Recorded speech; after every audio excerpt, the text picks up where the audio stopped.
Hello friends, good afternoon. Am I audible and visible? Yes, somebody please ping me so that I can begin with today's very important session on medieval Indian history, and that is about Allauddin Khilji and his expeditions. Yes, somebody please ping me if I'm audible and visible. Yes, Kaizen, good afternoon. Somebody please ping me so that I can begin.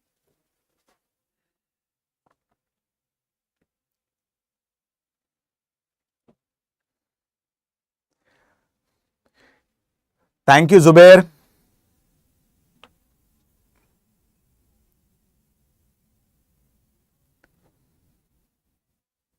Yes, Nivedita, good afternoon. Guys, today's session is very important because strategically I'm going to discuss about one of the major battles that is rarely mentioned in any of the NCERT or Tamil Nadu State Board books. Apart from that, for that sake, in any of the major reference book. And that battle played a very important turning point in the life of Allauddin Khilji, and that was Battle of Kili, which was fought particularly around 1299 AD against the Mongol forces. And from there onwards, the proper consolidation of Khilji dynasty was done in India. Okay? Yes. Please have a pen and paper along with you. Here today we are going to move in a very strategic manner, in a very step-by-step manner for easier understanding of the concept. Okay? Please have a pen and paper along with you. Please keep on noting down the important terminologies. And again, today's session, it is approximately 50 minutes to 1 hour session. Here I am also going to discuss terminologies. Now let's begin with one of the most important rulers, not only of Khilji dynasty, but of entire Delhi Sultanate, whose name was Allauddin Khilji, also referred as Ali Gurshap.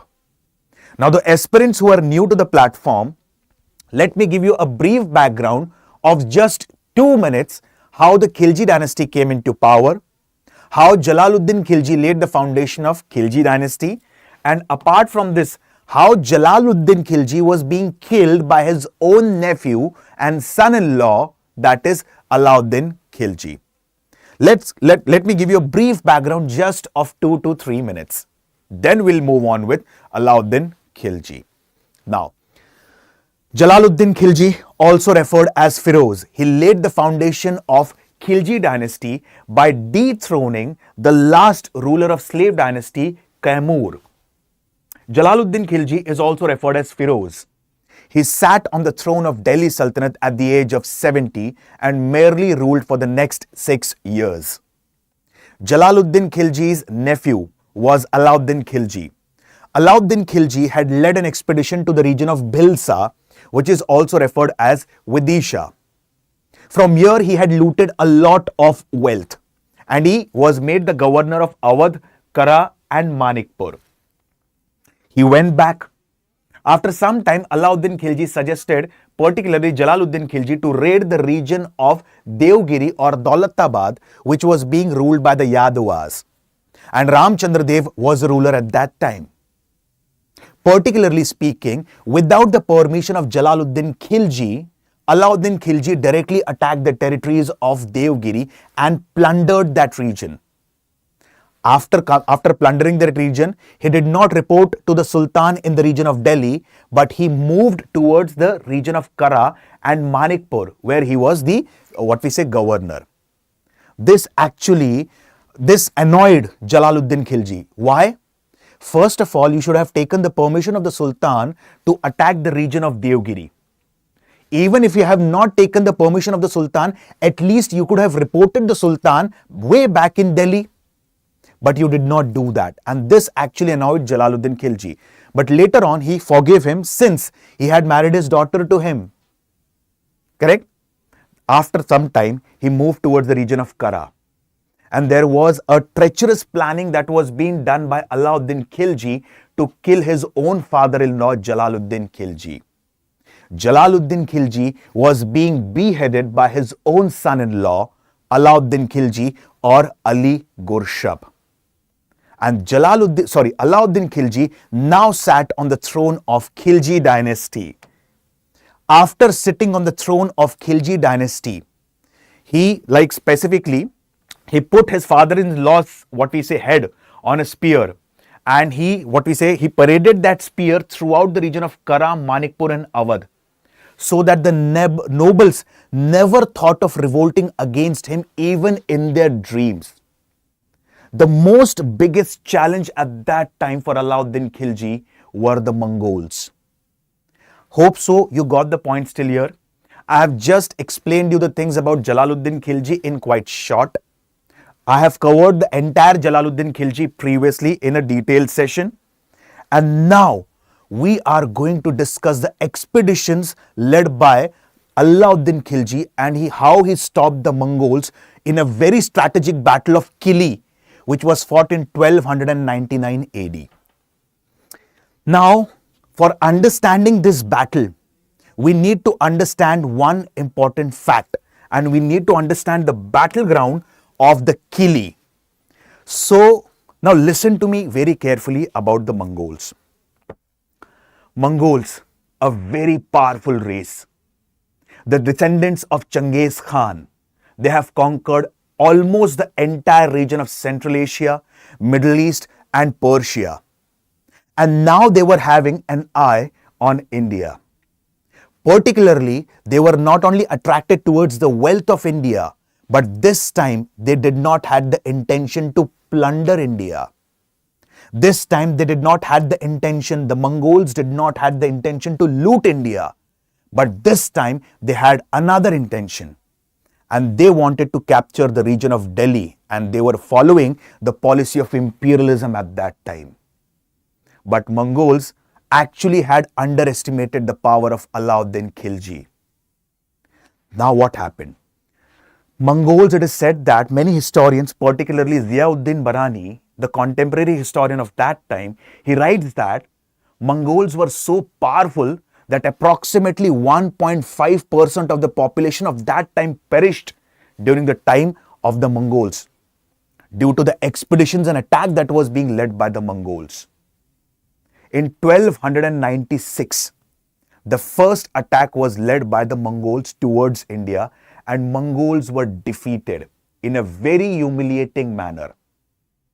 And the defeat of the Mongols and the entire credit goes to one of the generals and the military commanders, Zafar Khan of Allauddin Khilji.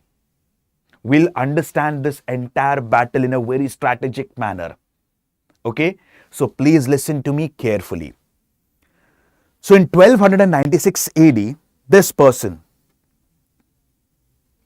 in 1296 AD, Mongols, they tried to attack India but were unsuccessful. 2 years later, again what happened? Mongols again tried to attack India. Again, for the second time, a very major role was being played by the military commander Zafar Khan in driving out Mongols out from India. The contemporary historians of that time writes about Zafar Khan that he was so powerful. I'll give you a small example, and there was a saying regarding Zafar Khan. If the Mongols are standing by the river side, and if their horses are thirsty, and if they are not drinking the water, even in the scorching heat of the summer, that was because of the, deterrence of Zafar Khan. Zafar Khan was such a military commander of Allauddin at that time. So particularly speaking, second time again in 1298, Mongols had to go back. The Mongol ruler at that time was Dua Khan. And Dua Khan, it was a humiliating thing for Dua Khan. Like the Mongol army had captured the entire region of Middle East, Central Asia, Persia, and just because of one general, Zafar Khan, they are not able to capture India. But this time, Dua Khan was hell-bent to capture the throne of Delhi Sultanate, which at this point of time was being ruled by Allauddin Khilji. What happened? This person, Dua Khan, dispatched his son Kutlug Khwaja. Okay, I repeat, this person, Kutlug Khwaja, he was being dispatched by Dua Khan. The army of Kutluk Khwaja was very vast and he had crossed the river Indus now. His aim this time was not to plunder Delhi. His aim now was to acquire Delhi, because here he was following the policy of imperialism, expansionism. So Dua Khan dispatched his son Kutluk Khan with a huge army. They crossed river Indus and they started raiding the territories around the river Indus. And this created a very chaotic situation. And when this chaotic situation was created, people around the region of river Indus started moving towards Delhi so that at least they'll feel protected in the walled city of Delhi. Many historians write that Delhi was overcrowded at that time because of the mass, arrival of the people. The streets were full. The mosques were full. Like at that time, the administration was running out of the resources. Particularly, there was food shortages because many people have migrated there. And Allauddin Khilji now moved to the region of Kili. Allauddin Khilji now moved to the region of Kili, which is particularly 15 to 20 kilometers away from Delhi. And now Allauddin Khilji, he called the meeting of all his nobles that this time what step needs to be taken. So the person who was responsible for the administration of Delhi suggested Allauddin Khilji that we should not engage in battle with Mongols right now. Because this person, Kutluk Khwaja, he has come with a different strategy. And the best response to Kutluk Khwaja here should be, we should go for a treaty. And this was a suggestion given by Governor of Delhi at that time to Allauddin Khilji. Now Allauddin Khilji, he did not care for the advice of the governors, and he said that in the coming years, history would tell me as a coward. The person who could not protect Delhi, how could he protect the people? That would be written in the books of history in the coming years. So I'll fight the battle. And in this case, even if I lose the battle, give the entire Delhi to the Mongols at this time. But still I'll face the Mongols here. Now what happened? A strategic battle of Kili was fought in 1299 AD. Many of the battles of history have been mentioned. But specifically speaking, Battle of Kili is rarely mentioned in the books of history. And Battle of Kili played a very crucial and pivotal role and it acted as a turning point for Allauddin Khilji because the Mongols were being driven out. Now I'll tell you why this person Kutluk Khwaja was hell-bent on conquering Delhi. As I've told you, Zafar Khan previously had driven out Mongols twice. And more than 20,000 Mongols were being beheaded by Zafar Khan. So Kutluk Khwaja, he wanted to take the revenge of this. Hence, he wanted to attack Delhi now. He wanted to prove his power, the power of the Mongols. Finally, the army of both of them, that is Kutluk Khwaja representing the Mongols and Delhi Sultanate was being represented by Allauddin Khilji, met on the banks of river Yamuna. And this battle was fought on the battlefield of Kili, 15 to 20 kilometers from Delhi. Now try and understand strategy behind this. Now pay attention carefully. Okay. This is the battlefield of Kili. Now how it turned as a strategic battle and it was in favor of Allauddin Khilji, let's understand about this. First thing, Mongols have traveled from the Central Asia, Afghanistan, and they were war weary. They were tired at this point of time. And the forces of Khilji, it spread for miles along the river Yamuna. And he was just 15 to 20 kilometers away from Delhi. Now try and understand one thing. Now, the forces of Mongols were divided into 4 parts. Right wing, center, and the left wing. And there was particularly ambush unit. Okay? This is from the side of Mongols. Try and understand this. The battle is fought. The battle is fought on the battlefield of Khilji. Okay. On one side there is a river. On the other side we have the bushes. 15 miles here is Delhi. So this was a very good strategic advancement for Allauddin Khilji because he was quite near to Delhi. And Mongols were far away from Central Asia.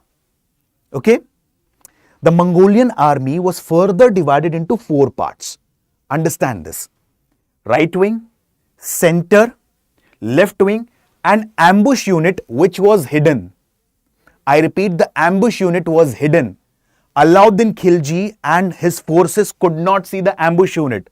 So as per Allauddin Khilji, the Mongolian forces were only divided into 3 parts. But actually it was 4 parts because the ambush unit was a hidden unit. Okay.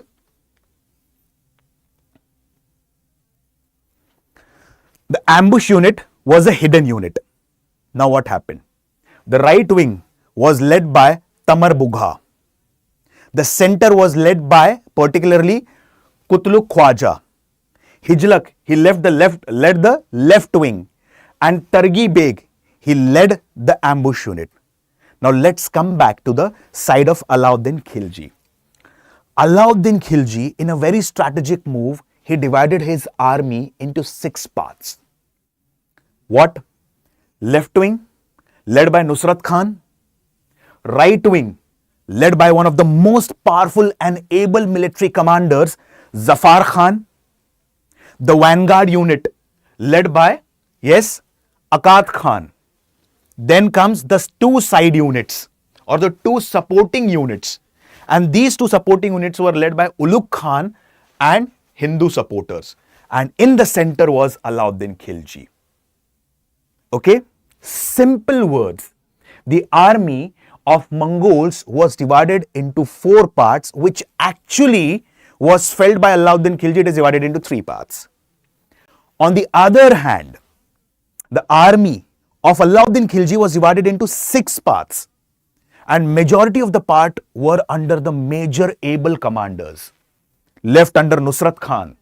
He was also dispatched later on to conquer the region of Gujarat. We'll discuss that further. Okay.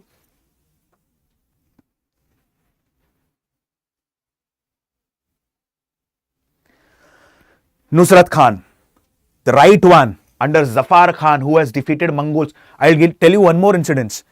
Zafar Khan, he directly challenged initially this person, Kutluk Khwaja, that there is no need of Allauddin Khilji to come on the battlefield. You first defeat me and then attack Allauddin Khilji. Zafar Khan said to Kutluk Khwaja initially.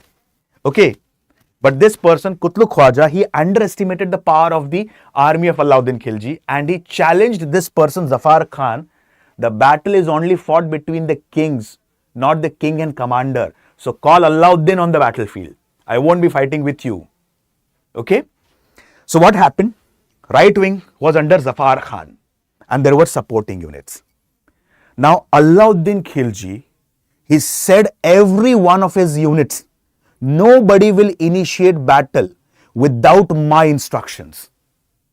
And if anybody initiates the battle without my instructions, I will immediately behead him on the battlefield without forgetting that enemy is at the door. So he instructed everyone, Nusrat Khan, Ulugh Khan, Akkad Khan, Zafar Khan, nobody will initiate the battle without my instructions. Otherwise, I'll behead you. The army of both of them came face to face. And when both came face to face, Zafar Khan was confident enough. Why? As we have discussed, Zafar Khan had defeated the Mongols twice, beheaded more than 20,000 Mongols in the previous battles. And so this person, he had 1,000 soldiers along with him. Now what happened? This person, what happened? He was very confident enough. And in that confidence, he just forgot the orders of Allauddin Khilji. And the right wing of Zafar Khan, with supporters, with certain Hindu supporters, they directly attacked the left wing of Hijlak. Now Hijlak, he played a very strategic move here. What happened? They started moving back. He directly attacked without permission of Allauddin Khilji. the unit of Hijlak. And Hijlak started moving back. Now what happened further? Hijlak moved back till approximately 50 kilometers. Okay. And as soon as Hijlak moved to 50 kilometers, now what happened? He stopped there. Now Hijlak and this person both are fighting another battle. Getting the points clear? And this person is detached from his battlefield.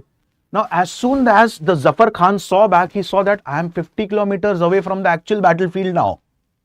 Meanwhile, what happened? As I've told you, when this person, Zafar Khan, was chasing Hijlak for 50 kilometers, the ambush, that is hidden unit, was following Zafar Khan. And the ambush unit had 10,000 soldiers.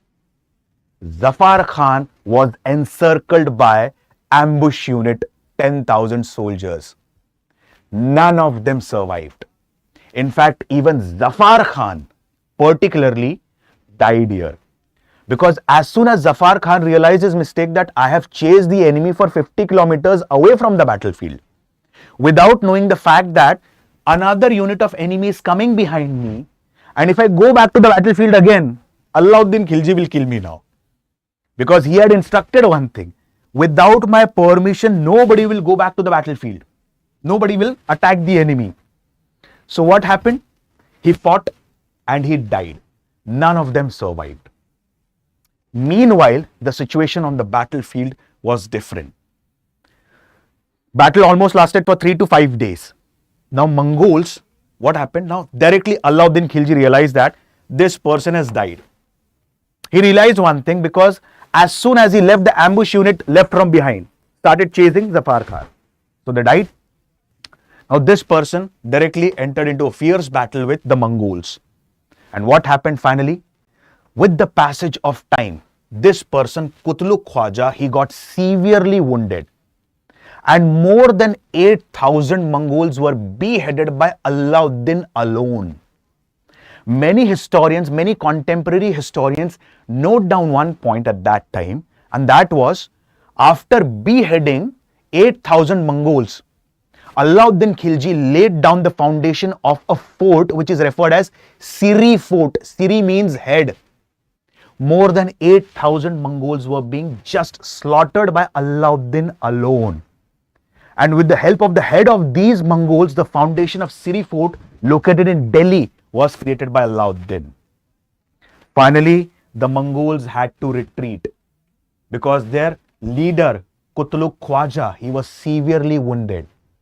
And Allauddin, he did not chase the enemy now, because he knew one thing: rather than chasing enemy now, I have to focus on the internal administration. And this event in the books of history is referred as Battle of Khilji, in which the Mongols faced a very humiliating defeat at the hands of the forces of Allauddin Khilji, the ruler of Khilji Dynasty, or Delhi Sultanate to be very specific at that time. Hope you understood the Battle of Khilji, guys. Yes. Yes, this was just a basic introduction about the Allauddin Khilji. We are going to study about him in more depth. Did you get the point still here? Yes.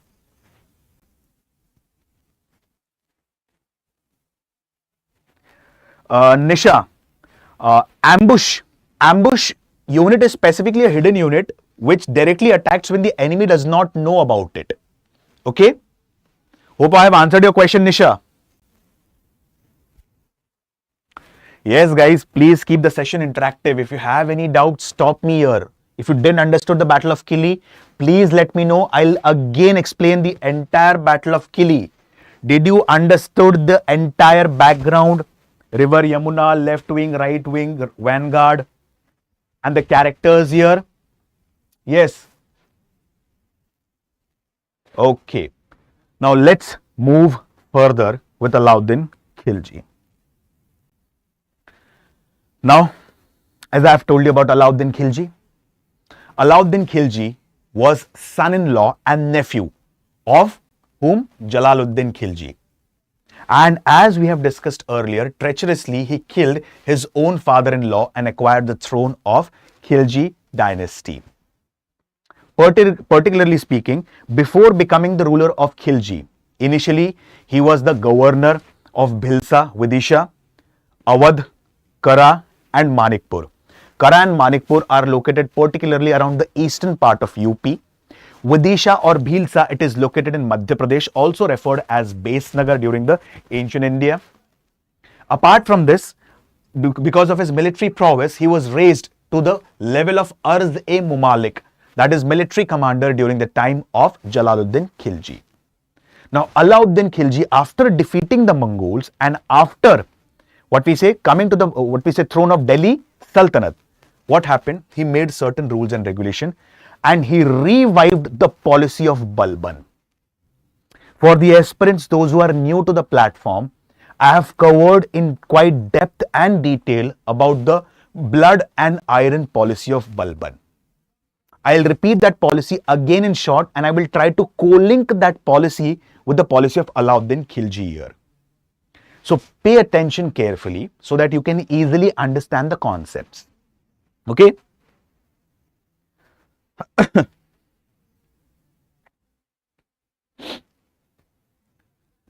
Balban. If you remember the time of Iltutmish, I've told you Iltutmish had appointed 40 powerful nobles who assisted him in performance of his duties. Now, with the passage of time, these nobles became so powerful that they started dictating terms and conditions to the Sultan. In fact, they became the king makers or the Sultan makers.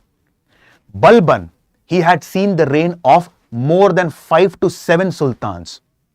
And he was a very experienced nobleman.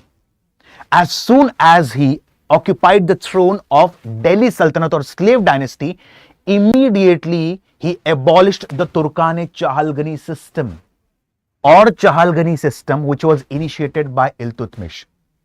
Many of the nobles were being beheaded. Why? As I have told you, nobles played a very crucial role in either making the Sultan or breaking the Sultan. So what happened here? Particularly Balban, what did he do? He followed the policy of blood and iron for the nobles.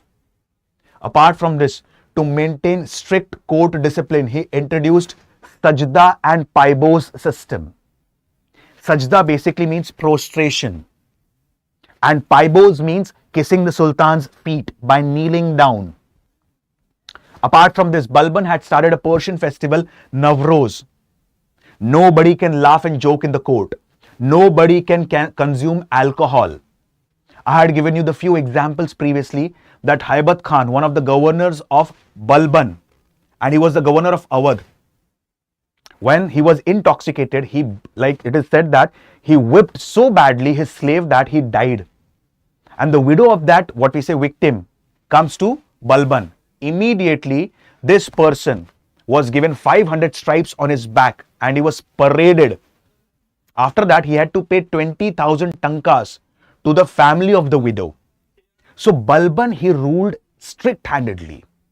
He followed the policy of blood and iron because he believed that if you want to run the administration, the administrator should be strict and disciplined. Hence, there were very few revolts during the time of Balban. Although we had discussed one thing that although we had discussed that there was a person who revolted against Tughril Beg, the governor of Bengal, revolted against Balban. But still the revolt were quite minor. Similarly, Allauddin Khilji, as soon as he sat on the throne, he came up with strict rules and regulations that every noble needs to follow. And before this, he analyzed one thing. And what did he analyze? How come these nobles become powerful? The most powerful aspect is matrimonial alliances policy. As we have studied previously in the ancient India as well, matrimonial alliances played a very crucial role, particularly in strengthening one's empire. First point that he did was, first thing, that there should be no marriage or there shouldn't be any marriage between the noble families. And if it is there, permission of Sultan needs to be taken. All the property of the noblemen was being confiscated. Okay? All the property of the noblemen was being confiscated. Because when these nobles become powerful, what happened? they start dictating terms and condition in that region. They start overpowering the peasants, the cultivators, the people of that region. And hence this person, Allauddin, he confiscated the property of the nobles. There was complete ban on liquor and intoxicants. But this ban did not apply to Allauddin. Okay. Now he completely banned liquor and all sorts of intoxicants. Social gathering without the permission of Sultan was forbidden. And such steps was being taken by Allauddin Khilji. Now these steps were taken by Allauddin Khilji to strengthen his position. Now after Mongols, let's study about the expeditions that was led by Allauddin Khilji. We'll study about the expedition of Gujarat. We'll study about the story of Padmavat that was written by Malik Muhammad Jaisi. And there was a movie also, Padmavat, by Sanjay Leela Bansali. So we'll understand the true story behind that. Why Allauddin Khilji attacked the region of Chittor? Did he coveted Rani Padmini? Or did he had any sort of personal animosity with Raja Rawal Ratan Singh Ji of Chittor? Let's explore. Now before I begin with the Rajputana or Ranthambore, let me initiate with the Gujarat part. Now, why did this person, Allauddin Khilji, focused on Gujarat and Malwa? Guys, Gujarat, it's a coastal state. And Malwa, it is western part of Madhya Pradesh. Now, what is the significance of both these places? Let's understand this. Why Mahmud of Ghazni attacked Malwa and Gujarat? Why Ghori attacked Malwa and Gujarat? Why Qasim was interested in Malwa and Gujarat? Again, why Allauddin Khilji is majorly interested in Malwa and Gujarat? Let's explore. Now listen to me very carefully. Gujarat being a coastal state. Okay. Now, being a coastal state, it has affinity towards the sea. And there it had a vibrant trading activities right from the ancient times. Harappan civilization. There was a site in Harappan civilization referred as Lothal. The first artificial brick dockyard was found there. And Lothal, by many historians, is also referred as Manchester of Indus Valley civilization. Because lots of cotton textile was being exported to the other civilization from the region of Gujarat, particularly Lothal, Dholavira, Surkotada and so on. So Gujarat provided a vibrant trade. First thing. Secondly, what were the major reasons for success of Allauddin Khilji in all his battle? Staggering cavalry, fast moving cavalry. That was one of the major reasons for success of Allauddin Khilji. And the Central Asian horses are known for their fast moving mobility. Since the horses could be easily exported from the region of Gujarat, hence this person was interested in capturing the region of Gujarat. And apart from this, as I've told you previously, the temples of India were the banks at that time. They had lots of money and gold. One reason. And Malwa. As I've told you many times, particularly in ancient India, the region of Madhya Pradesh is specifically divided into 4 to 5 geographical units. The northern part of Madhya Pradesh and the northwestern part is referred as Chambal and Bundelkhand. The southern part of Madhya Pradesh is referred as Nimad. The eastern part of Madhya Pradesh is referred as Baghelkhand. And the western part of Madhya Pradesh is referred as Malwa, which includes present-day districts of Dhar, Ujjain, Mandu, and so on. One of the historians writes in his book, Malwa is the gateway of South India. Malwa opens the doors of South India, particularly the region of Mandu. Hence, this person, Allauddin Khilji, after Gujarat, he had one of the intentions to conquer the region of Malwa. So now what happened? He focused on Gujarat and Malwa. Now let's pay attention.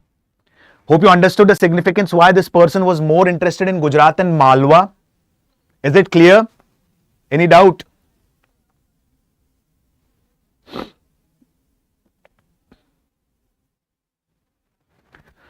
Yes, Deepika ji, thanks for the comment. We'll surely try about this. Now, Gujarat. Pay attention to every story that I'm saying, because every story is co-linked to the other one. Okay? Because I'll be speaking about this person, Gujarat ruler Rai Karan, again. And you have listened to me, if you have listened to me very perfectly, then you will be able to understand the significance of Rai Karan in the coming, what we say, part of this session. So pay attention carefully. After the Mongol invasion, this person focused on Gujarat. Approximately after the Battle of Khilji, which was fought in 1299, again in the same year, what we say, focused on the region of Gujarat. And at that time, the ruler of Gujarat was Rai Karan Dev. Okay. Now, Allauddin Khilji personally did not lead this battle. In fact, he sent one of his brothers, Ulugh Khan, and one of his able commanders, Nusrat Khan, in this battle. We have seen about the role of Nusrat Khan in Battle of Khilji. Same Nusrat Khan. So this person, Allauddin Khilji, he personally did not lead the expedition against Gujarat. He sent two of his able commanders, Ulugh Khan and Nusrat Khan. And at that time, the ruler of Gujarat was Waghela ruler Rai Karan Dev. Initially, Rai Karan, he fought bravely. But when he believed that it is not able to fight the forces of Delhi Sultanate now, he fled from the battlefield. Rai Karan Dev Ji, he fled from the battlefield, and he fled along with his daughter, whose name was Deval Devi. So Rai Karan Dev Ji, he fled away from the battlefield and he ran along with his daughter Deval Devi. Where did they go? We will explore this in further part of the session. Nusrat Khan, what did he do? Nusrat Khan, particularly, he captured Kamla Bai. Who was Kamla Bai? Kamla Bai was the, what we say, wife of this person, Rai Karan Dev. And after capturing her, she was brought to Delhi. And Kamla Bai was forced to marry to Allauddin Khilji. This was the major conquest of Gujarat. I'll repeat again. In short, pay attention carefully. Allauddin Khilji, he attacked Gujarat. In fact, he did not attack Gujarat. He sent two of his able commanders to acquire the region of Gujarat. One was Nusrat Khan, the other one was Ulugh Khan. The ruler of Gujarat, Waghela chief Rai Karan Dev, fought bravely, but when he felt that his position is not safe right now, he, Rai Karan Dev, along with his daughter Deval Devi, fled from the battlefield. Nusrat Khan captured his wife Kamla Bai and took him to Delhi and presented him to particularly Allauddin Khilji. Allauddin Khilji forcibly married Deval Devi. Now coming back to the Rajputana part. Okay. Ranthambore, the first part we'll study. Hope you understood the part of Gujarat. Moving on with Ranthambore.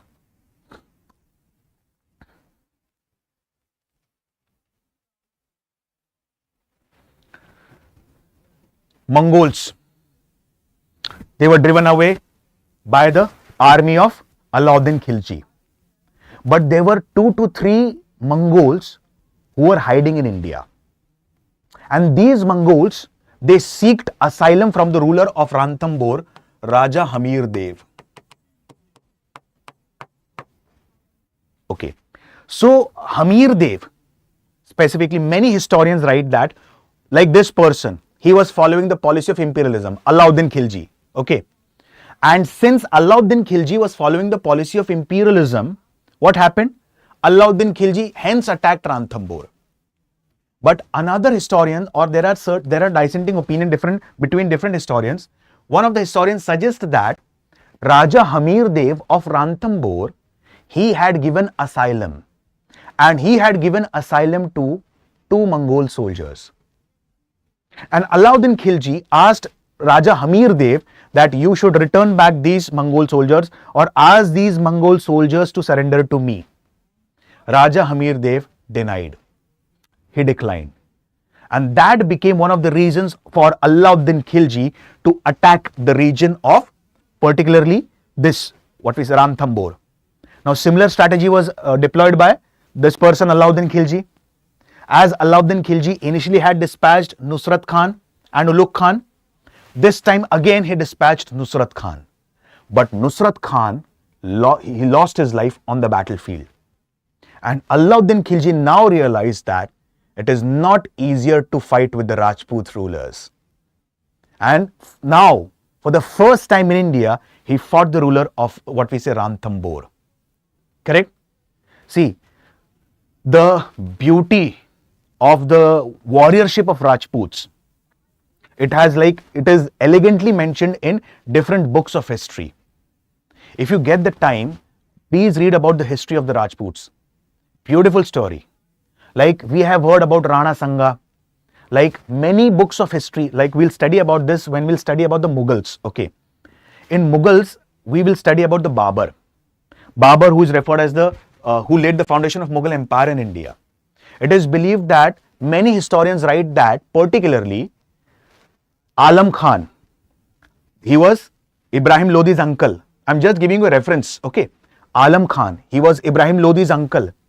Daulat Khan Lodi, the governor of Punjab, and Rana Sangaji of Mewar, they invited Babur.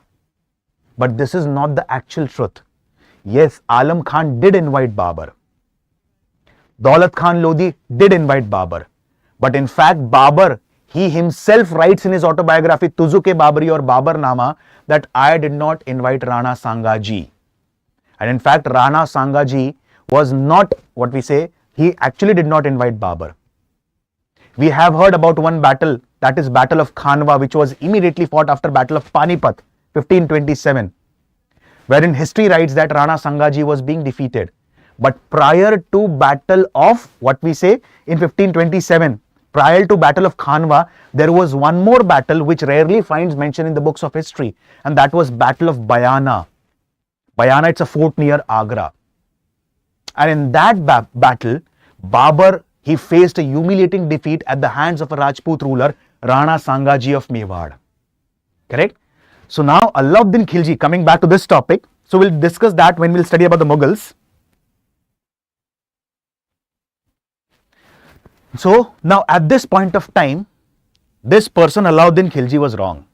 He underestimated the power of the Rajput rulers. And Raja Hamir Dev, like it is believed that this person, Nusrat Khan, one of the able commanders of Allauddin Khilji, when he attacked Ranthambore, he lost his life. Allauddin Khilji now realized that I personally have to come on the battlefield. Treacherously, Raja Hamir Dev was being killed now. Then comes the Chittor part. Chittor, the capitals of the Mewar. Now, what was the intention of Allauddin Khilji to attack the region of Chittor? Now, there's a story behind this, and that story is referred as Padmavat. There is a book referred as Padmavat, which was written by Malik Muhammad Jayasi. The entire book of Padmavat is written in Awadhi language, and the book was not written during the time of Delhi Sultanate. In fact, the book Padmavat was written during the time of Sher Shah Suri of Sur Dynasty. So what happened? Malik Muhammad Jayasi mentions about the story of Rani Padmini, the beautiful princess of Sinhala. And what's the story actually all about? Let's explore within next 1 minute. Rani Padmavati, she was the princess of Sinhala, and she was born to Gandharva Sen and Champavati. Gandharva Sen ruled in the region of Sinhala, present-day Sri Lanka, also referred as Ceylon. Now, Rani Padmavati, she had a parrot, a talking parrot, and that talking parrot's name was Hiraman. The movie Padmavati did not mention about this talking parrot Hiraman. Okay. So the actual story surrounds that Rani Padmavati had a talking parrot named as Hiraman. And she used to continue, this parrot was like a friend to Rani Padmavati. And Gandharva Sen was irritated by this. So this person, this ruler, Gandharva Sen, the ruler of Simhala, he decided to kill this parrot Hiraman. Now this Hiraman, he fled away from the cage that he was put in, and he reached Chittor. So although this might be a hypothetical story, but when he reached Chittor, he meets Raja Raval Ratan Singh Ji of Chittor and narrates about the Swayamvar, or narrates about the beauty of Rani Padmavati. At that time, this ruler Gandharva Sen had arranged for Swayamvar, marriage of Rani Padmavati or Rani Padmini. Okay. So what happened particularly? He wanted to marry his daughter Rani Padmavati. So there were many other rulers who came to marry Padmavati. One such ruler was Malkhan Singh Dev. So Malkhan Singh Dev, he was being defeated by Raja Raval Singh of whom? Chittor, because he had also come to marry Rani Padmavati. And now, after defeating Raja Malkhan Singh Dev, he marries Rani Padmavati. Now, they both of them come from Sinhala to the region of Chittor.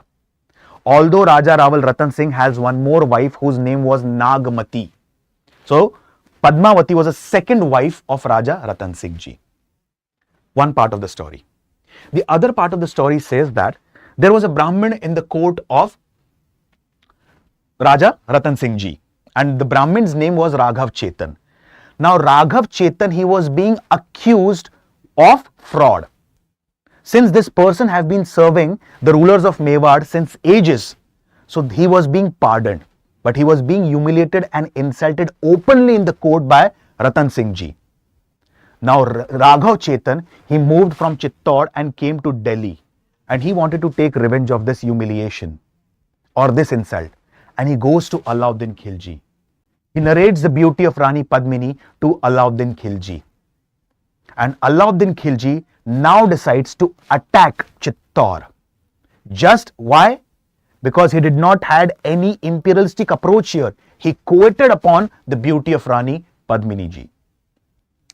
He attacks the region of Chittor, and when he attacks the region of Chittor, it is believed that he treacherously kills Raja Raval Ratan Singh Ji.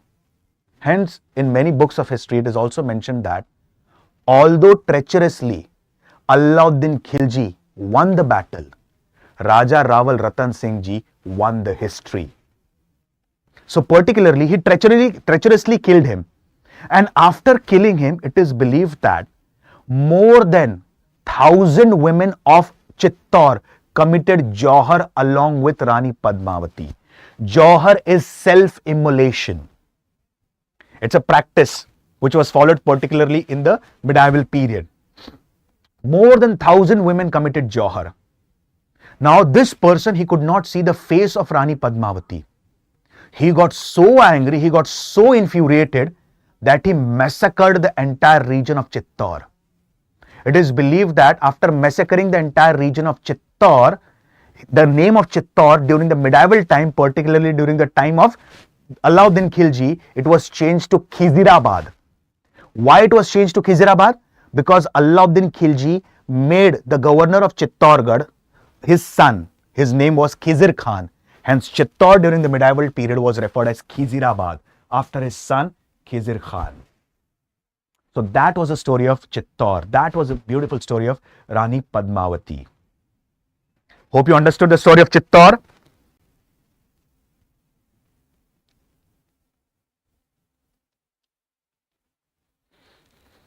Yes, guys. Did you understand Chittor? Did you understand Ranthambore?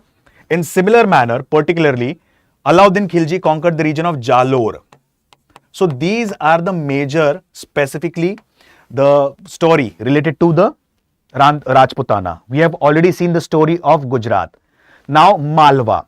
So this person, Allauddin Khilji, dispatched one of his governors whose name was Ain-ul-Mulk Multani. And the basic purpose was to conquer the region of Malwa.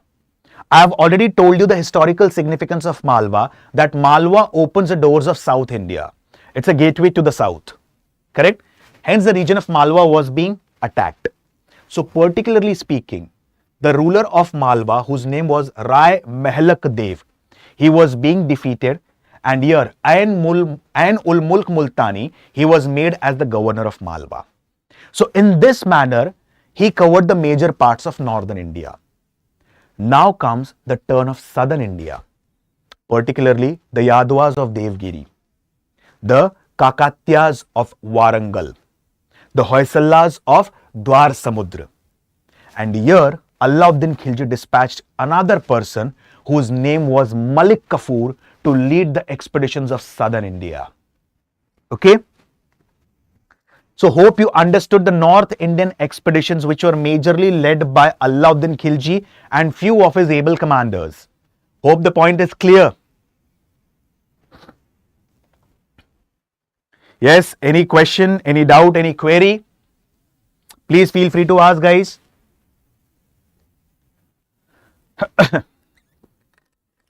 History is interesting, probably if we study history particularly through the stories.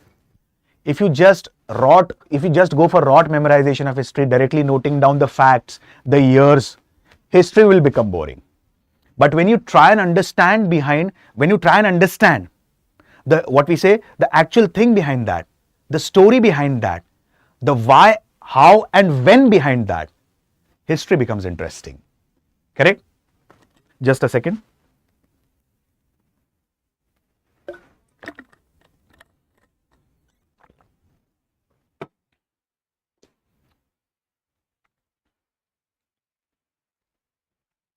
Now let's focus on South India.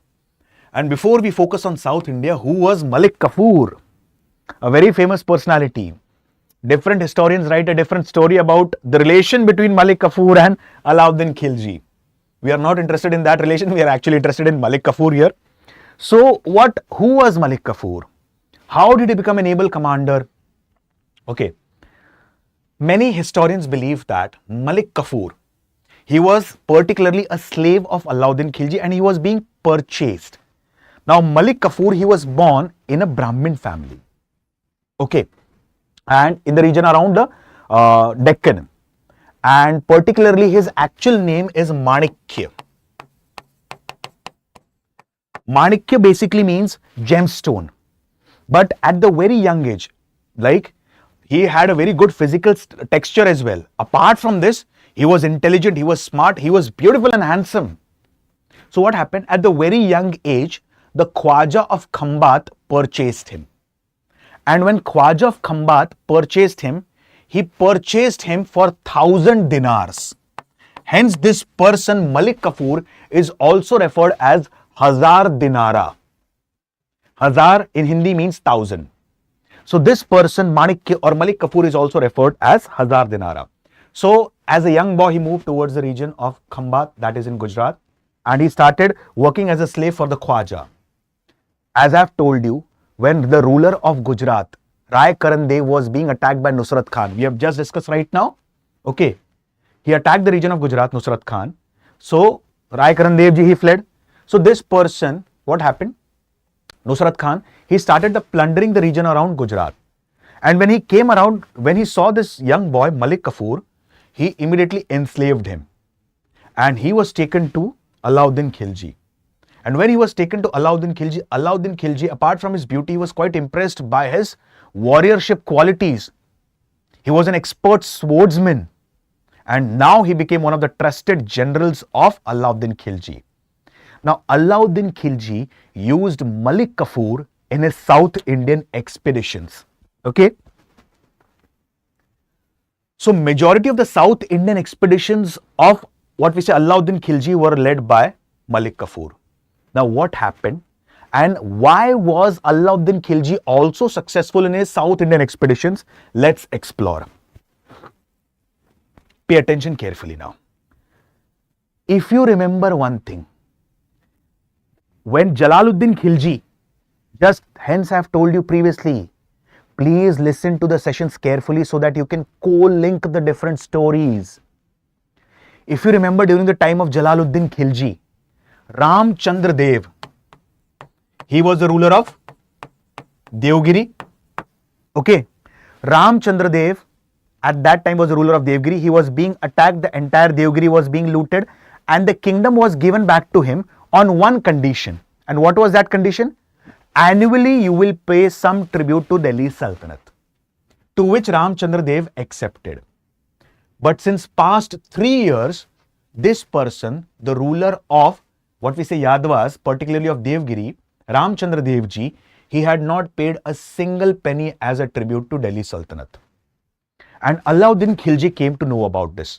And Allauddin Khilji sends Malik Kafur to Ramchandra Dev. And he says Malik Kafur that just inquire why this person has not paid his arrears. Just inquire why this person has not paid tribute since past 3 years. Malik Kafur, he came along with the governor of Gujarat, whose name was Alp Khan. When Malik Kafur comes here, he was quite astonished. Why he was astonished? He comes to know about a very different fact. And what was that fact? If you just remember Gujarat attack, what happened? The ruler Rai Karan Dev, he fled away along with his daughter Deval Devi. Where was this ruler hiding? This ruler was hiding in the court of Ramchandra Dev. And Malik Kafur came to know about this incident now. Hence I have told you, please listen to the story. Okay. So, what happened? Malik Kafur comes here along with the Gujarat's governor, whose name was Alp Khan. He comes to know a very different story here. And what was the actual story? As I have told you, matrimonial alliances is a policy through which one can strengthen his alliances. So what was the actual plan of Ramchandra Dev? Ramchandra Dev, he had a son whose name was Shankar. Pay attention. Ramchandra Dev, he had not paid tribute since past 3 years. He had a son named as Shankar. The ruler of Gujarat, who had fled from the battlefield, was hiding in the court of Ramchandra Dev, whose name was Rai Karan Dev. So, Rai Karan Dev, he fled along with his daughter Deval Devi. Please do not get confused. What was the plan? Ramchandra Dev will marry his son Shankar to Deval Devi, daughter of Rai Karan Dev. And this will strengthen, this matrimonial alliance will strengthen their position. Okay. Malik Kafur comes to know about this. Getting the points clear? Rai Karan Dev, he had fled and everything. Malik Kafur immediately captures Deval Devi and takes her to Delhi. Okay. As I have told you, initially, mother of Deval Devi, Kamlabai, that is wife of Rai Karan Dev, she was forcibly married to whom? Allauddin. Now the daughter Deval Devi was also taken to whom? Allauddin Khilji. And Allauddin Khilji forcibly married Deval Devi, the daughter of Rai Karan Dev, to his son Khizr Khan. You remember Chittor? The governor of Chittor, Khizr Khan? So Khizr Khan was forcibly married to Deval Devi. And here Ramchandra Dev, initially he attacked the forces of Malik Kafur, but later on he surrendered under one condition. We'll understand that further. Hope you understood. Do you want me to repeat the point? Yes, guys. I can understand there are many characters here. So do you want me to repeat the point for your easier understanding again? Yes, please.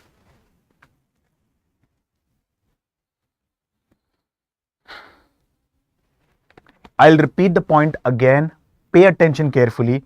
Within 2 minutes, I'll repeat the point again.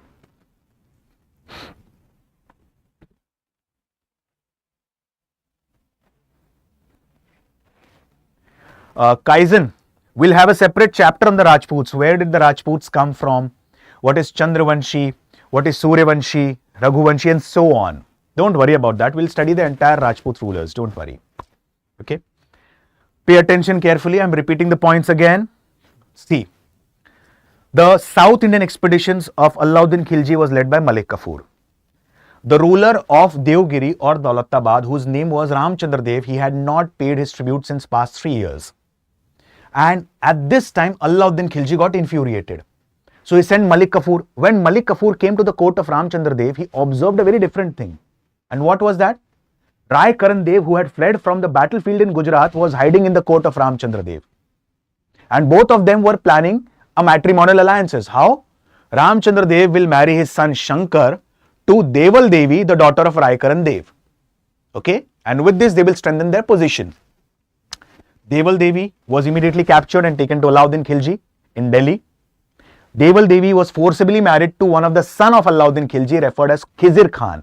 We have discussed about him right back, who was the governor of Chittor. So this was the entire story. Initially, Ramchandra Dev offered certain resistance, but he was not successful and finally surrendered.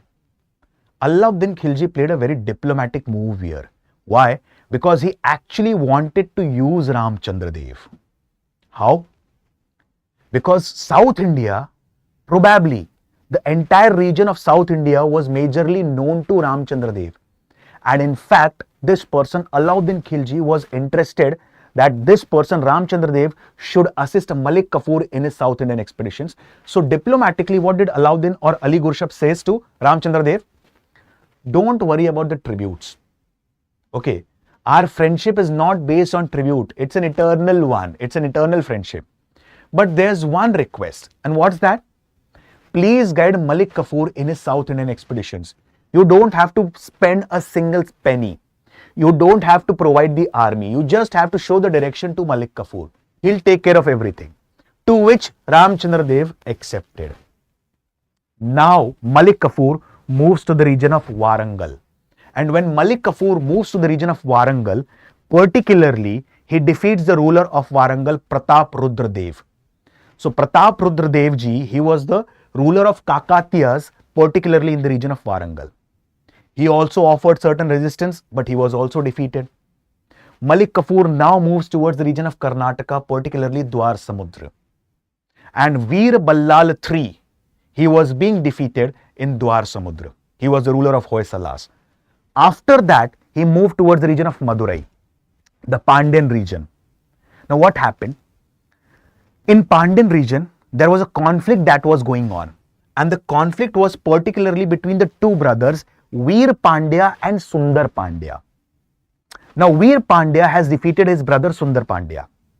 And Sundar Pandya, he goes to Delhi to seek help or assistance from Allauddin Khilji.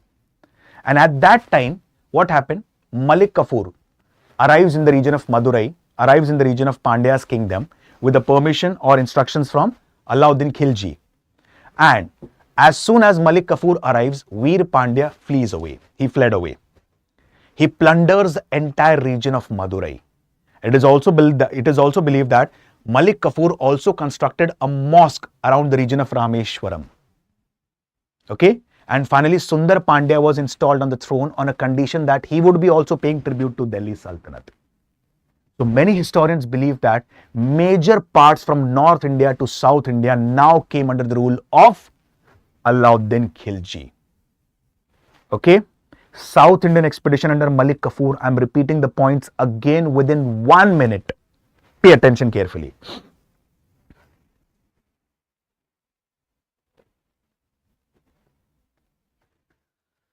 First, which place was being attacked? First place was the Ramchandra Dev was, like specifically Ramchandra Dev was being attacked in the region of Daulatabad or Devgiri. He supported Allauddin Khilji in his further expeditions. Second place that was being attacked was Warangal, that was being ruled by Kakatiya's ruler Pratap Rudra Dev ji. Then Malik Kafur focuses attention towards the region of Dwar Samudra, particularly Karnataka. Here there was a rule of Veer Ballal III, the Hoysala ruler. He was also being defeated. After that, he moved towards the Pandyan region. And in the Pandyan region, particularly, there was a conflict going on between the two rulers for the succession. Veer Pandya and Sundar Pandya. Veer Pandya emerged victorious. Sundar Pandya, he goes to Allauddin Khilji and seeks his help. Allauddin Khilji dispatches Malik Kafur towards the region of Madurai. After this, what happens?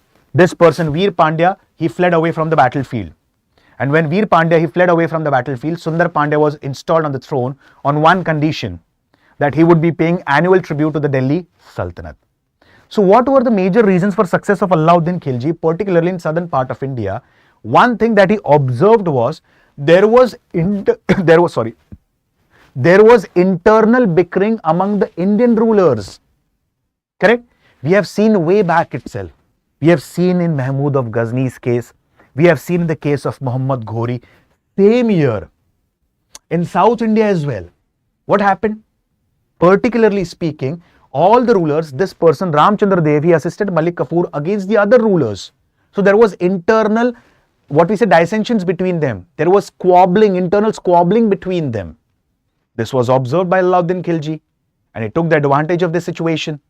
Apart from this, as I've told you, the South Indian rulers majorly focused on the elephants and infantry.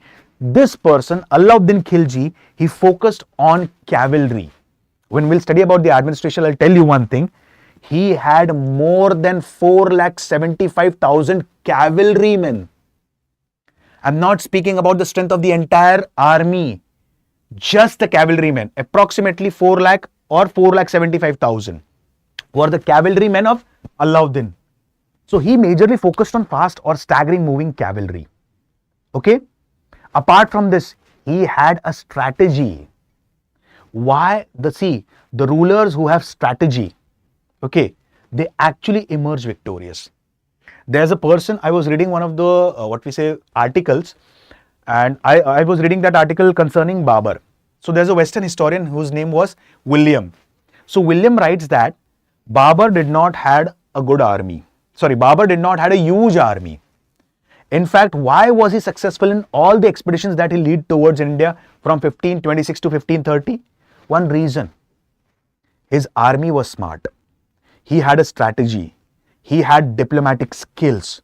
Apart from this, he had good guns and musketeers like Ustad Ali and Mustafa.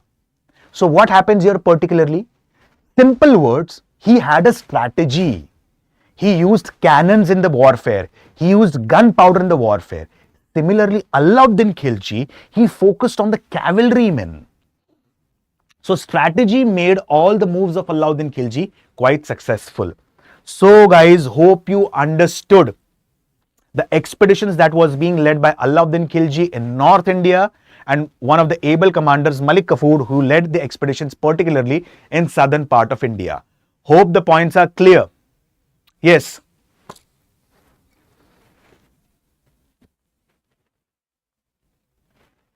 Yes, guys, I have, you can also watch, like, if you love listening to the stories and if you, try to understand history with the help of the stories, you can directly search History Through Stories playlist, or secondly, you can watch my videos. Like I have made a video on who killed Chandrasekhar Azad ji. Recently, I have done a video particularly who introduced water hyacinth in India.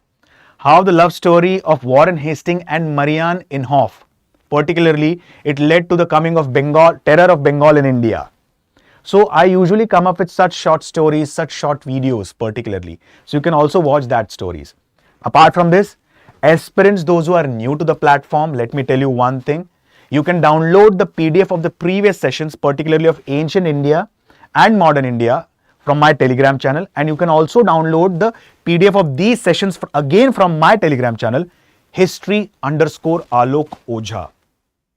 Okay. And one more thing, a small reminder. Like today is the last day for the resolution, resolution, this offer, wherein the fees is just 25,000 rupees, just 25,000. Otherwise, the fees is approximately around 30,999. But since today is the last day, 23rd June, 25,000 is the fees. So you can avail the benefits of this course by using the code that is flashing on your screen right now, Alok Live. Okay. Coming back to the military administration. Now, what is the military administration? How was this person successful? Again, within 10 minutes, we'll look about this and then I'll end the session. Okay. Tomorrow's session again won't be much bigger. It would be 25 to 30 minute session. Again, Ghiyasuddin Tughlaq. But day after tomorrow's session again would be a bit lengthier because we'll be speaking about Muhammad bin Tughlaq. Again, the session on Thursday would be more bit lengthier because we'd be speaking about Firoz Shah Tughlaq. Okay. So now let's understand about the military administration or the administrative skills of Allauddin Khilji.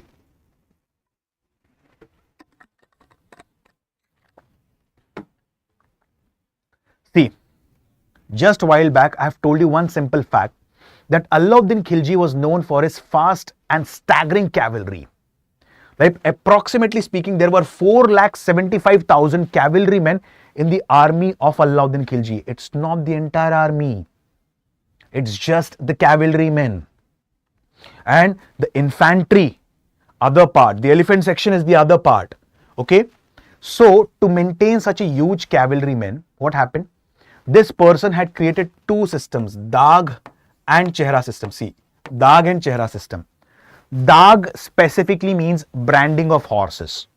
Horses of different breeds were a part of the Allauddin's army.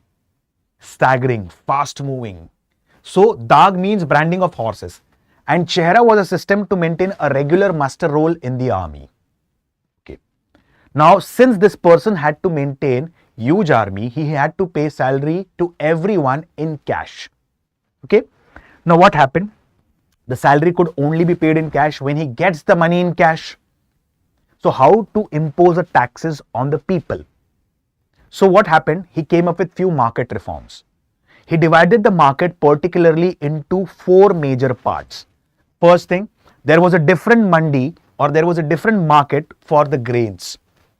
For groceries, there was a different market. There was a different market for cloth, horses and slave. And for miscellaneous commodities, there was a different market. From whichever market the revenue was high, the taxes on that market was high. Apart from this, stock hoarding was not at all allowed. Why? Because if there is a stock hoarding, the prices of things will automatically rise. And when the prices of things will automatically rise, how this person Allauddin Khilji will maintain his huge army? So in that case, stock hoarding was not at all allowed. If a person was found doing the stock holding, he was inflicted with capital punishment. Very strict punishment was given to him. Now what happens? Suppose in these 4 markets, particularly there's a merchant who is a very wealthy merchant. He's a very influential merchant. What will he do? He will bribe the officer. Okay. There was a separate officer that was being appointed to look for this. And that officer was referred as Shahana-e-Mandi. His only purpose was to overhaul the working of the market. Simple words, Shahana-e-Mandi was a market superintendent. There is proper taxation that is being levied. All the officers are doing their duty properly. There is no stock hoarding done by any of the merchant. So to overhaul this, to examine this, there was a separate officer referred as Shahana-e-Mandi. Okay. Now, what happens? In that case, this person can also fall into corrupt practices. And one of the major thing that all the successful rulers have done, they have maintained an efficient spy system. Because spy system, these are the backbone of the king. Simple words, these are eyes and ears of the king. We have seen the Mauryan Empire. Isn't that so? If you remember, in Mauryan Empire, I have told you, there were 2 to 3 kind of spies. Sansthan, Sanchari. Sansthan means stationary spies. Those who will bring the information from within the kingdom. And Sanchari spies, these are the wandering spies. These are the spies who will get the information from outside of the kingdom and furbish the information to the ruler. So there were 2 kind of spies during the Mauryan period. Similarly, what happened? Efficient spy system or efficient spy network is required for smooth running of the administration. So to overhaul Shahana-e-Mandi, 2 kind of spies were there. Barid, intelligence officer, and Munihan, secret spies. Okay. Now, regulations were fixed. The prices of all commodities were being fixed by the Sultan. Was fixed by the Majlis-e-Khalwat, that is Council of Ministers. And particularly, that was done through Diwan-e-Riyasat. Okay. And these changes were being created under an officer referred as Naib-e-Riyasat. Apart from this, now what happened? A separate land revenue measurement unit was being introduced by Allauddin Khilji, and that was Biswa or Bissa. You might have heard about different terminologies related to land revenue, such as acre, hectares, gaj, guntha, bigaha, bissa. All these are land revenue units. I'll give you a small example. You might have heard about gaj. So gaj, it was a land revenue measurement introduced by Sikandar Lodi. Hence it is referred as Gaj-e-Sikandari. Similarly, the Bissa system was introduced. Like Bigha, you might have heard about this. Similarly, there is a system called as Bissa or Biswa system of land revenue measurement. This was introduced by Allauddin Khilji. Apart from this, people who have their own house, they had to pay certain annual tax, and that tax was referred as Ghari tax. Okay. Apart from this, those who practice livestock or those who practice animal rearing, separate pasture lands were being created for them. And for that, they had to pay another tax, and that is referred as Chari tax. So, Chari, it's a tax on pasture land. And ghari, it's a tax on the home that people have to provide. Now there is one concept that we'll study in afterwards, that is khum. Now just imagine, what is khum? Khum is spoils of war, money that has been looted in the war. So as per the Delhi Sultanate's administration, whatever booty that has been looted in the war, 20% of that money goes into king's personal administration or king's personal expenses, and 80% is spent on the administration. Here the case was different. During Allauddin Khilji's time, 80% of the money, 70 to 80% of the money goes into the Allauddin's personal expenses, and 20% was spent on the administration. Okay, so this is the about the specifically Biswa and so other things. Now coming up with last 5 minutes of the session.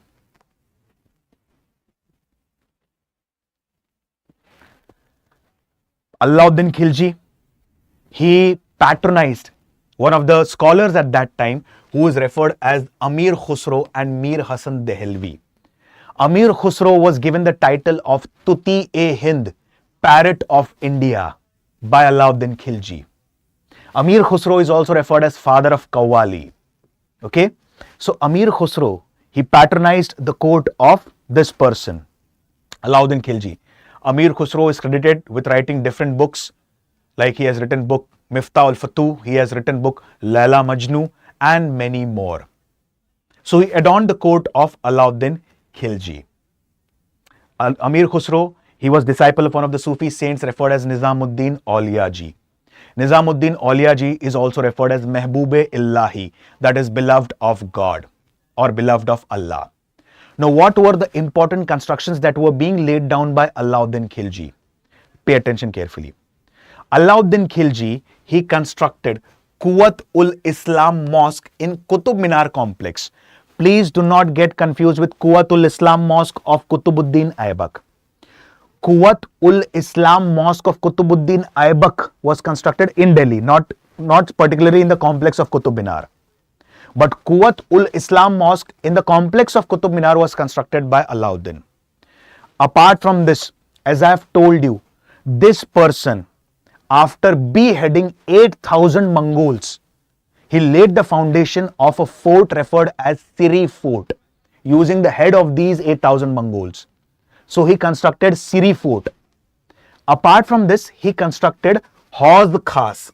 Now what is Hauz Khas? It's a water tank which was located near the Siri Fort or Siri village. Why?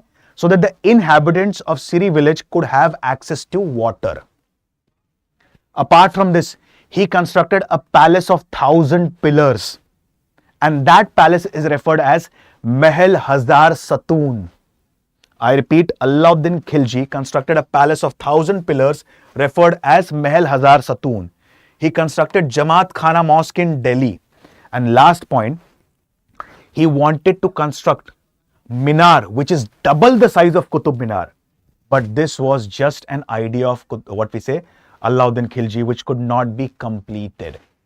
So these were the important things about what we say Allauddin Khilji. Hope you understood Allauddin Khilji, guys. Yes.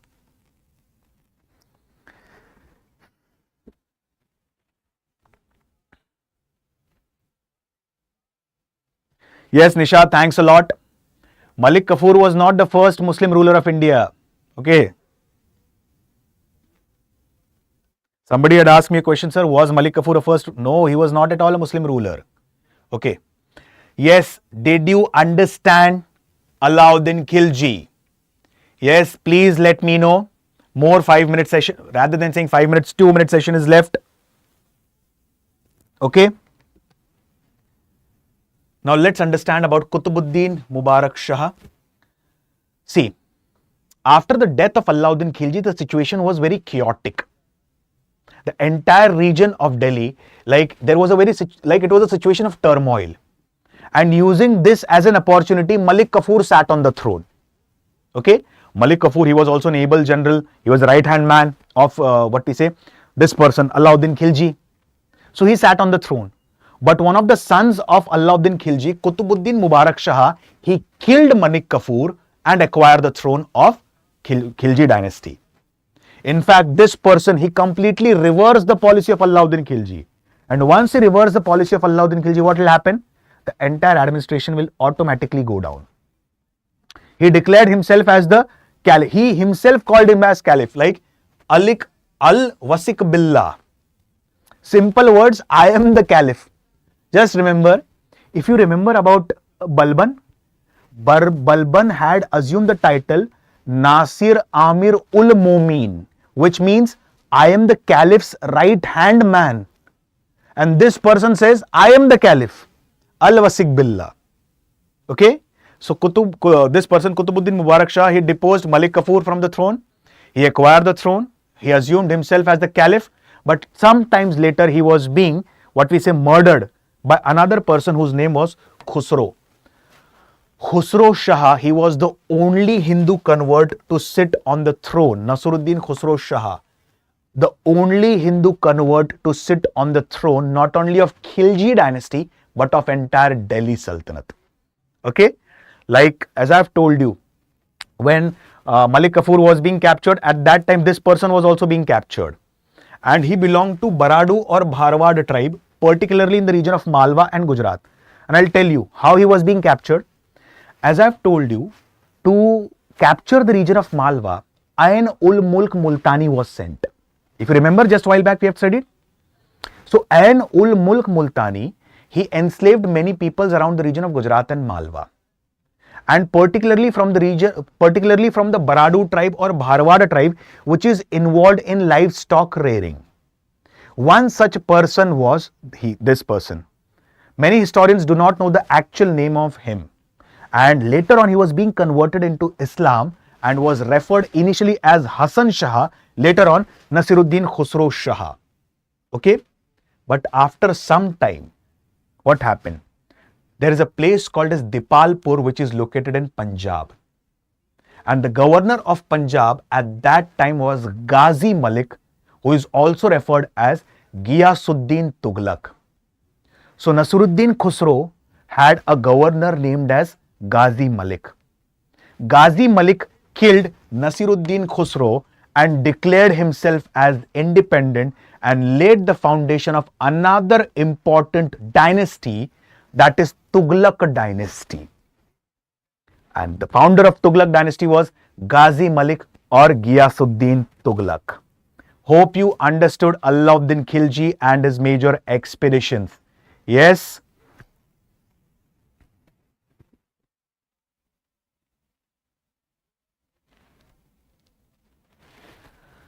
Okay guys, as I have told you previously, today is the last day for the resolution batch offer. Okay? The best part of this offer is prelims to interview, the entire preparation. That's a morning fresh batch which starts around 8 a.m. Okay? Apart from this, the fees have been reduced from 30,999 to 25,000. Here proper answer writing practice would be done. Here I would be guiding you on different aspects of ancient, medieval and modern India with major emphasis on modern India, particularly answer writing. You can directly connect with me. I'll guide you how to write better answers in that case. And today is the last day for the offer. So you can avail the benefits of this offer by using the code ALOK Live that is flashing on your screen. You can also see the code that is flashing again on your screen here as well. Okay? So hope you understood Allauddin Khilji. With this, I stop my words for the day. See you guys. Thank you and have a wonderful day. Bye-bye.